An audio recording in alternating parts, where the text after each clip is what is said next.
तुमचा पहिला प्रश्न, अजित पवार यांचे पूर्ण नाव काय आहे? तुमचे ऑप्शन आहेत ए. अजित अनंतराव पवार, बी. अजित आशाताई पवार, सी. अजित शरद पवार, डी. अजित गोविंद पवार.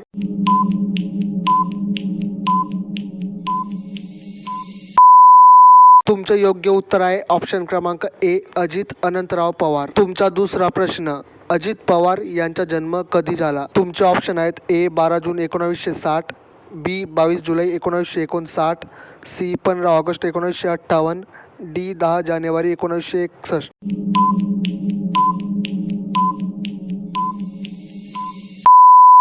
तुमचं योग्य उत्तर आहे ऑप्शन क्रमांक बी. 22 जुलै 1959. तुमचा तिसरा प्रश्न, अजित पवार यांचे मूळ गाव कोणते आहे? तुमचे ऑप्शन आहेत ए. देवळाली, बी. काटेवाडी, जिल्हा बारामती, सी. सातारा, डी. अहमदनगर.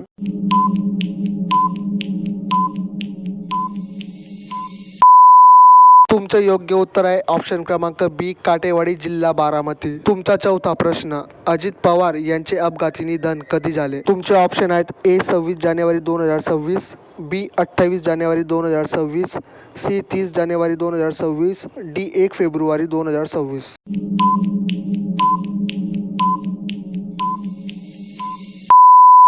तुमचं योग्य उत्तर आहे ऑप्शन क्रमांक बी. 28 जानेवारी 2026. तुमचा पाचवा प्रश्न, अपघातग्रस्त विमानाचे नाव काय होते? तुमचे ऑप्शन आहेत ए. सेस्ना 172, बी. लिअरजेट 45, सी. Boeing 737, D. ATR 72.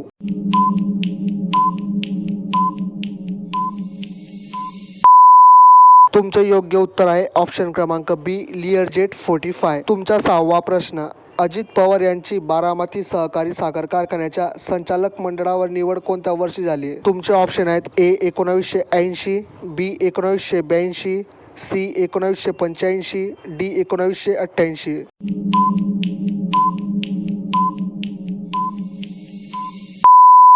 तुमचं योग्य उत्तर आहे ऑप्शन क्रमांक बी. 1982. तुमचा सातवा प्रश्न, पुणे जिल्हा मध्यवर्ती सहकारी बँकेचे अध्यक्ष अजित पवार कोणत्या वर्षी झाले? तुमचे ऑप्शन आहेत ए. 1989, बी. 1990, सी. 1991, डी. 1995.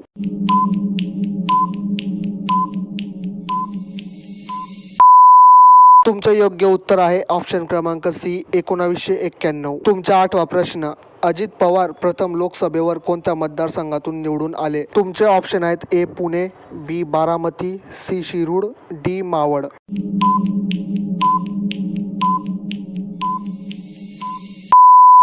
तुमचं योग्य उत्तर आहे ऑप्शन क्रमांक बी. बारामती. तुमचा नववा प्रश्न, बारामती विधानसभा मतदारसंघातून अजित पवार सलग किती वेळा आमदार झाले? तुमचे ऑप्शन आहेत ए. 6 वेळा, बी. 7 वेळा, सी. 8 वेळा आणि डी. 9 वेळा.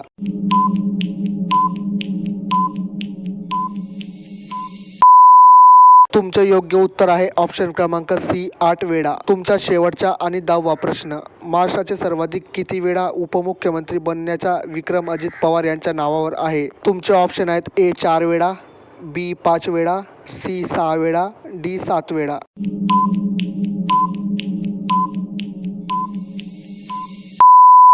तुमचं योग्य उत्तर आहे ऑप्शन क्रमांक सी. 6 वेळा.